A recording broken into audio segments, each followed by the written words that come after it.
अस्सलाम वालेकुम। अबरार रशीद आपकी खिदमत में एक मरतबा फिर हाजिर है और मेरी आपसे वही रिक्वेस्ट है कि अगर अभी तक आपने मेरे चैनल को सब्सक्राइब नहीं किया तो प्लीज़ इसे सब्सक्राइब कर लें और जो बेल आइकन है उसको ज़रूर प्रेस करें। बहुत बहुत शुक्रिया। एक सवाल है कि क्या हमारे वज़ीर आज़म इर्रेलेवेंट हो चुके हैं? अगर कोई मुझसे पूछे इस सवाल का जवाब तो मैं कहूँगा जी बिल्कुल इर्रेलेवेंट हो चुके हैं। और उसकी वजूहत मैं आपको बता सकता हूँ। उसकी वजह यह है, सबसे बड़ी वजह तो यह है कि गुज़श्ता शाम जब बिलावल भुट्टो ज़रदारी ने एक प्रेस कॉन्फ्रेंस की और उस प्रेस कॉन्फ्रेंस में उन्होंने सिंध में जो होने वाले वाक़यात हैं कैप्टन सफ्दर की गिरफ्तारी के हवाले से या उसके बाद जो डेवलपमेंट्स हुई, जिस तरह बड़ी तादाद में वहाँ के जो अफसरान हैं, बताया जाता है कि 25 के करीब DIGs ने, 3 एडिशनल IGs ने और IG ने रुखसत पर जाने का फैसला कर लिया और रुखसत पर चले गए बतौर एहतजाज। एहतजाज किस बात का था कि सिंध के IG को मुबैना तौर पर रेंजर्स के कुछ एहलकारों ने उनको ज़बरदस्ती उनके घर से अगवा किया और रेंजर्स हेडक्वार्टर या किसी ऐसे मकाम पर ले गए जहाँ पर उन पर दबाव डाला गया कैप्टन सफ्दर की गिरफ्तारी के हवाले से। वो सारी तफसीलात आपके इल्म में हैं। लेकिन इस धुआंधार प्रेस कॉन्फ्रेंस में जो बिलावल भुट्टो ज़रदारी ने की, उसमें उन्होंने साफ तौर पर यह कहा कि हम तो यानी सिंध हुकूमत तो अपने तौर पर इस मामले की तहकीकात कर रही है, लेकिन अब ये लाजिम है army chief general Qamar Javed Bajwa पर और DG ISI फैज़ हमीद पर कि वो अपने तौर पर अपने उन ऑफिसर्स की तहकीकात करें कि उन्होंने ट्रांसग्रेस क्यों किया, कैसे किया, यानी किस तरह उनको ये किस कानून के तहत उन्होंने ये कार्रवाई की। और इस कार्रवाई के बाद पूरे सूबे की जो पुलिस है वो डिमोरलाइज हो चुकी है। उसकी थोड़ी देर के बाद ही जो है वो जनरल कमर जावेद बाजवा ने ना सिर्फ इंक्वायरी का हुक्म दिया, यानी 5 कोर जो होती है 5 कोर, यानी जैसे कोर कमांडर कराची कहते हैं, उनको इंक्वायरी का हुक्म दिया और कहा कि जल्द रिपोर्ट पेश की जाए। और साथ ही साथ उन्होंने बिलावल भुट्टो ज़रदारी को टेलीफोन भी कर दिया। इस सारे मामले में अब आप देखें कि वज़ीर आज़म या वफाकी हुकूमत बिल्कुल इर्रेलेवेंट दिखाई देती है। ना उनसे किसी ने मुतालबा किया, ना उस मामले में आए, और उल्टा कुछ वज़रा को मैंने सुना, उन्होंने बताया टेलीविज़न टॉक शोज़ में कि एक तरफ वो कहते हैं बिलावल भुट्टो ज़रदारी के आइन की हुक्मरानी है और अदारों को सियासत में मुदाखलत नहीं करनी चाहिए। दूसरी जानब खुद ही आर्मी चीफ से उन्होंने मुतालबा कर डाला, DG ISI से उन्होंने मुतालबा कर दिया कि वो आएँ और इस मामले की तहकीकात करें, जबकि उनको चाहिए था वज़ीर आज़म से अपील करते, वज़ीर आज़म से मुतालबा करते, तो क्योंकि ये वफाकी हुकूमत का मामला है। अब देखा जाए तो यही तो सारा मामला है। वो हमेशा इसे अपोजिशन का, बिलावल भुट्टो ज़रदारी का, बिलावल भुट्टो वो वही वाहिद शख्स हैं जिन्होंने असेंबली के फ्लोर में पहले दिन इमरान खान को सिलेक्टेड वज़ीर आज़म कह के मुबारकबाद दी और आगे से वज़ीर आज़म सिलेक्टेड का लफ्ज़ शायद सुन नहीं पाए, उन्होंने डेस्क पर जाके यह शुक्रिया अदा किया। अब सूरत हाल ये है कि बिलावल भुट्टो का भी शुरू से यही कहना था कि इमरान खान पपेट है, कठपुतली हैं और इनकी डोरें लाने वाले कोई और लोग हैं। तो उनको पता था डिसीजन मेकर्स कौन हैं, यानी फैसला साज कुव्वतें कौन सी हैं, तो लिहाजा उन्होंने मुनासिब समझा कि उन्हीं फैसला साज कुव्वतों से बात की जाए, यानी बजाय पपेट के पपेटियर से बात की जाए, जो डोरियां लाते हैं उनसे बात की जाए, तो कठपुतली से बात करने की ज़रूरत नहीं है। तो सारी सूरत हाल बयान करने का मकसद ये है, अब गुज़श्ता 48 घंटों के दौरान जिस तरह की डेवलपमेंट्स हुई हैं कराची में और इस्लामाबाद में, बल्कि मैं ये कहूँगा कि GHQ में गुज़श्ता रोज़ ही कोर कमांडर्स की 236वीं कॉन्फ्रेंस भी थी। उसकी तफसीलात तो हमारे सामने नहीं आई। आमतौर पर जिस तरह बताया जाता है इसी तरह की स्टेटमेंट जारी हुई ISPR की जानिब से कि इस कॉन्फ्रेंस में वही मुल्क की दाखिली सलामती और जो सरहदों पर जो सूरत हाल है दहशतगर्दी के हवाले से इस कॉन्फ्रेंस में इस पर गौर हुआ। लेकिन मैं जो बताने चाह रहा था वो ये है कि इन 48 घंटों के दौरान बहुत सा पानी पुलों के नीचे से गुजर चुका है। हर आने वाला दिन न सिर्फ वजीर आज़म बल्कि उनकी जो हुकूमत है उनके लिए कठिन साबित हो रहा है, और उनके वज़रा के चेहरे, उनकी बॉडी लैंग्वेज, उनकी बौखलाहट इस बात की मसर है कि सब अच्छा नहीं है।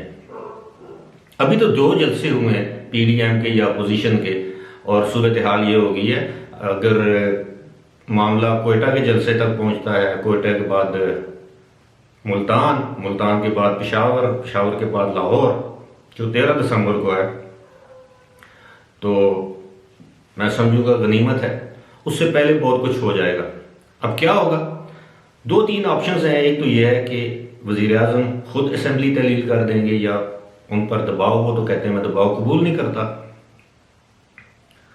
दूसरी सूरत हाल क्या हो सकती है? वो ये हो सकती है कि इन हाउस तब्दीली लाई जाए, और वो आप सबको मालूम है कि it is just possible with in 48 hours. जिस दिन उन MNA हजरात को, जिनको इलेक्टेबल्स कहते हैं, जो मुख्तलिफ पार्टियों से आए, जो आज़ाद हैसियत में है, काफ लीग से जिनका ताल्लुक है, MQM है, तो ये 10-12 वोट जिस दिन इधर उधर हुए तो vote of no confidence is no issue. एक और जो सूरत हाल है वो ये है कि कौमी हुकूमत बना दी जाए। अब कौमी हुकूमत भी उसी सूरत बन सकती है कि जब वज़ीर आज़म खुद मुस्तफ़ी हो जाएं और अपनी पार्टी के किसी शख्स को आगे कर दें और बाकी पार्टियां मिलके। लेकिन वो कौमी हुकूमत भी इसी सूरत में बनेगी कि जब उसका मैंडेट ये होगा कि वो इंतखाबी इस्लाहात करे और फिर असम्बलियाँ तहलील करे और इंतखाबात कराने का, यानी फौरी तौर पर इंतखाबात कराने का ऐलान करे। वो इंतखाबात सेनेट के इंतखाबात से पहले भी हो सकते हैं, वो इंतखाबात सेनेट के इंतखाबात के बाद भी हो सकते हैं। मैं कौमी असम्बली और सूबाई असम्बलियों के इंतखाबात की बात करता हूँ। अब बड़ी दिलचस्प सूरत हाल है। बहुत से लोगों का ये सोचना है, ख़ास तौर पर जो हुकूमती हलके हैं, वो अभी भी इस खुशफहमी में है कि शायद अपोजिशन का जो इत्तेहाद है PDM, उसमें दरारें डाली जा सकती हैं, जिसकी एक कोशिश की गई।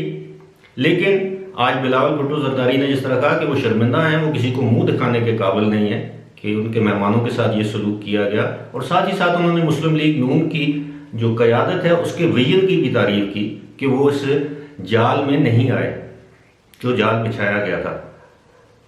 अब जब आर्मी चीफ ने इंक्वायरी का हुक्म दे दिया है, कोर कमांडर कराची इंक्वायरी करेंगे, तो दूध का दूध पानी का पानी हो जाएगा कि ये रेंजर्स को ये डायरेक्टिव्स या इंस्ट्रक्शंस किसने दी थी।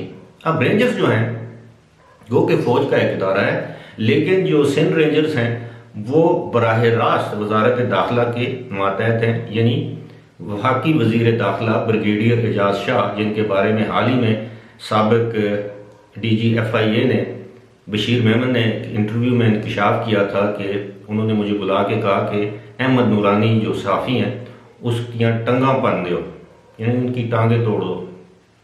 तो brigadier Ejaz Shah DG IB भी रहे हैं मुशर्रफ के दौर में, और वो अपने आप को बड़ा ताकतवर समझते हैं। मुमकिन है उन्होंने ये इजाज़त दी हो, ये ऑर्डर दिया हो रेंजर्स को। लेकिन इसके साथ साथ एक और इदारे का नाम भी सामने आ रहा है, और वो इदारा भी बराह रास्त वज़ीर आज़म को रिपोर्ट करता है। अब करता है नहीं करता, लेकिन कानूनी तौर पर, आईनी तौर पर उसको वज़ीर आज़म को रिपोर्ट करनी चाहिए।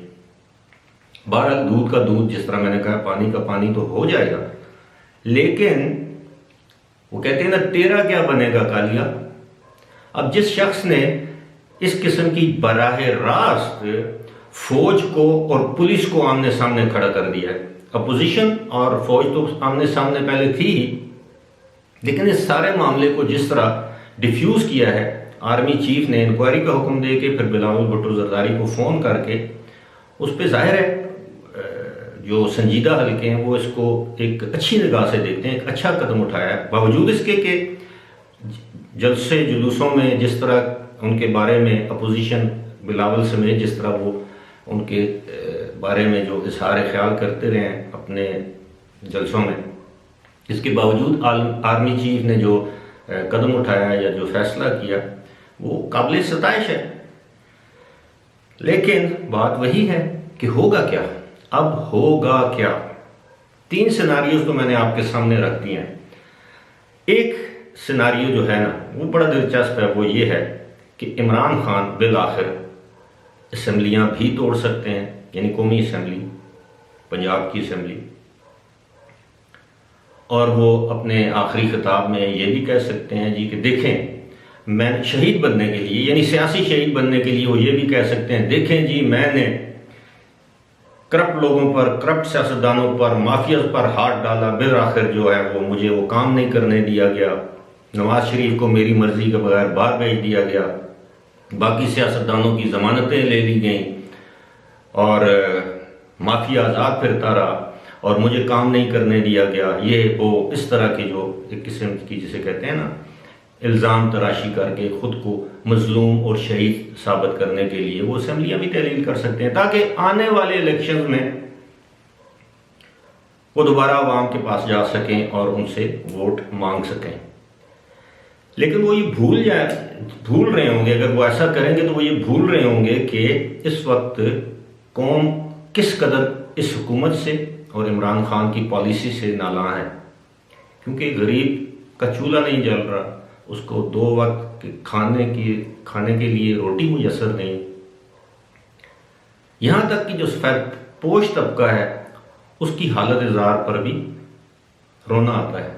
और इस सारी सूरत हाल का बयान करने का मकसद ये है कि आजकल बड़ा ये चर्चा होता है कि जी गल वध गई है, गल मुक गई है।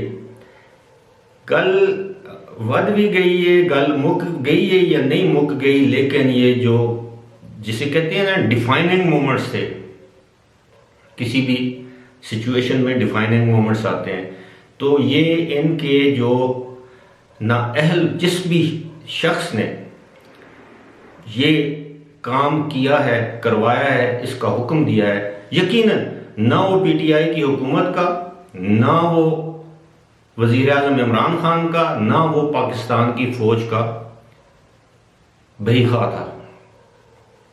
वो जिसने भी ये अमल किया है या करवाया है, दानिस्ता तौर पर उसने, अगर दानिस्ता तौर पर नहीं तो गैर दानिस्ता तौर पर उसने पाक फौज, हुकूमत पाकिस्तान और इमरान खान को नाकाबिल तलाफी नुकसान पहुंचाया। उसकी वजह यह है कि पाकिस्तान की 73 साल तारीख में कभी ऐसा नहीं हुआ कि किसी सूबे के आईजी पुलिस को एक दूसरा इदारा उठाकर ले जाए, उसके घर से उससे ज़बरदस्ती दस्तखत लिए जाएं और उसके बाद उसकी कमांड के नीचे सैकड़ों अफसरान, अब तो बताया जा रहा है 35 के करीब SSPs और SPs हैं जिन्होंने छुट्टी पर जाने की दरखास्त दे दी है, 25 के करीब DIGs हैं, 3 AIGs हैं, 1 IG है। अब आप खुद सोचिए ये कितनी बड़ी बहरानी कैफियत है। आज हमारे दुश्मन हम पर हंस रहे हैं। आप उनका मीडिया देखें, आप उनके अखबारात देखें, आप वेबसाइट पे जाकर उनकी जो अखबारें हैं आप वो पढ़ें। वो पाकिस्तान को खुदा न ख्वास्ता एक बनाना रिपब्लिक के तौर पर पेंट कर रहे हैं। तो जाहिर है ये सारी सूरत हाल पाकिस्तान के हक में नहीं है। पाकिस्तान है तो हम हैं, और जिस तरह के नफरत के बीज बोए जा रहे हैं सूबों के दरमियान, पंजाब वर्सेस वफाक, सिंध वर्सेस वफाक, बलूचिस्तान वर्सेस वफाक, खैबर पख्तूनख्वा वर्सेस वफाक, ये कोई अच्छी डेवलपमेंट तो नहीं है। और ये सबसे बड़ी बात ये कि अपोजिशन वर्सेस इस्टेब्लिशमेंट। तो मुझे उम्मीद है आने वाले चंद दिनों में आपको अच्छी खबरें मिलेंगी। फिलहाल इसी के साथ मुझे दीजिए इजाज़त। खुदा हाफिज़।